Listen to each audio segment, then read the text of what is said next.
Welcome back to the channel. In today's video, I'm going to rank 12 6.5mm cartridges. I'm going to rank them from the least likely of me buying them to the ones I would want to buy most. Hope you guys enjoy the video. Since I am ranking 12 6.5 cartridges, I thought I'd break it up into three groups. The first group will be cartridges that I just will never buy. No, this is not my list right now. I just was giving you an example. The next list is cartridges that I'm slightly interested in. And lastly, are cartridges that I would love to get if I had the chance. So let's get into number 12, the cartridge I would never buy. At number 12, I think it's no surprise coming from me, but is the 6.5 Creedmoor. Now, if I was making a video on the most influential cartridges of the 21st century, this really has, at least for right now, a bid for the number one most influential cartridge. Yes, it's a good cartridge, but it's extremely overhyped. I remember the first time I ever saw a 6.5 Creedmoor, because I didn't really know much about them, like 4 years ago. And I remember seeing this little case and thinking, wait, that's it? So out of principle for me, it's a great cartridge, but I just will never get one. At number 11 is the 6.5 Grendel. Really awesome cartridge that is really tailor-made for an AR-15 in an AR platform that is just a better version of the 5.56. It's giving you a little more power with not a lot more recoil, but I'm sorry guys, it doesn't interest me in the slightest to have a 6.5 Grendel. And I know it's becoming a very extremely popular deer cartridge back east, but again, I just don't really have a use for it. At number 10 is the 260 Remington. You know, you really can't go wrong taking a 308, which is what the parent case to the 260 Remington is, and necking it down. So many great cartridges like the 243 Winchester and the 7mm 08, but the 260 Remington, well, the 6.5 Creedmoor kind of killed this cartridge. But this cartridge is actually a little bit quicker than a 6.5 Creedmoor. Now, Hornady won't ever admit it, and they show the 6.5 Creedmoor is more powerful, but you definitely have more powder capacity. I bet you could really get 2,800 feet per second with this, while you're going to maybe get 2,750 in a Creedmoor. But it's a really good cartridge. I just, again, if I'm going to get a neck down 308, I'm going with 7mm 08 Remington. At number 9 is the 6.5mm Remington Magnum. I know all 2 fans of this cartridge are going to be really mad at me for putting it at number 9. And really, the last cartridge in cartridges I just wouldn't ever get. But it's a really fascinating cartridge, though. It's basically a neck down 350 Remington mag, which, you know, the case dimensions are a lot like the 375. It just seems to be shorter. But, you know, we're going to talk about some newer 6.5mm, and there's always that argument that, you know, there's older cartridges that have been doing it for years, and this is one of them. You know, it's shooting a 140 grain bullet at 2,900 feet per second, just like a 6.5 PRC. But this cartridge is truly dead. I can't find any ammo, so if you were to get a 6.5mm Remington mag, you would definitely have to hand load, and good luck trying to find a rifle in it. We're now going to get into 4 cartridges that I'm slightly interested in. And coming in, another dead cartridge, the 6.5mm 06. You know, it's on the slightly interested just because I adore the 30-06. And this is what it is a neck down 30-06. And again, it's going to have very similar performance to some of these really popular newer cartridges. So let's just look at the 140 grain, and lo and behold, it's going 2,900 feet per second. So a lot of potential with this cartridge, but again, I think it's a little dead. At number 7 is the 6.5 Weatherby RPM. This cartridge was introduced in 2019, and it's quite different than any other Weatherby cartridge. It's not belted, and it doesn't have the double radius shoulder.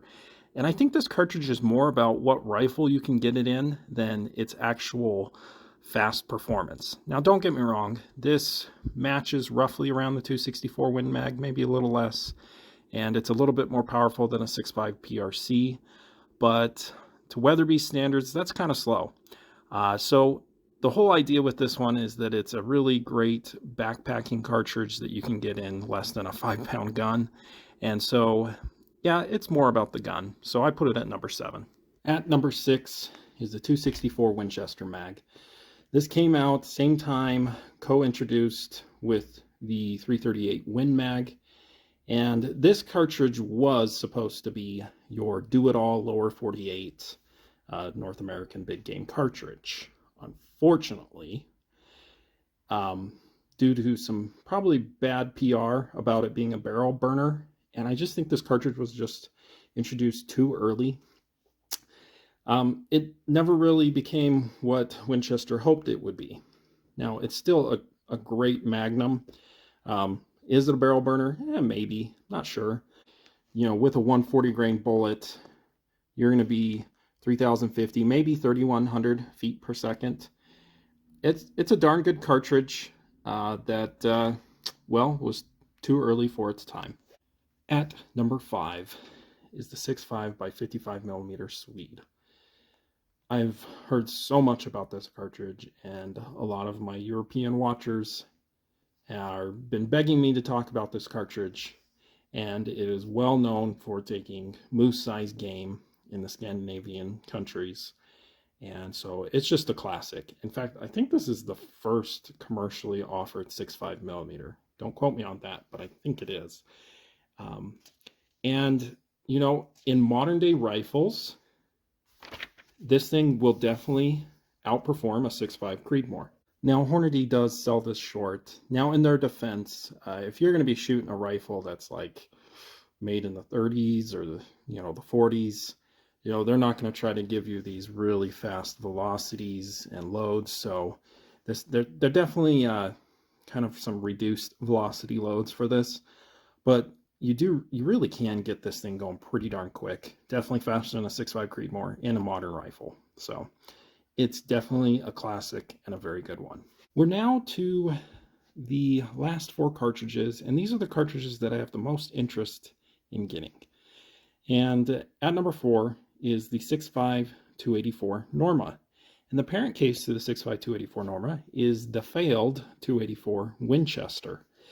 And the 6.5 284 Norma, it's such a good cartridge. It has very successful history as a PRS cartridge, and it sits right in between the 6.5 Creedmoor and the 6.5 PRC. It's actually really close to the 6.5 PRC performance.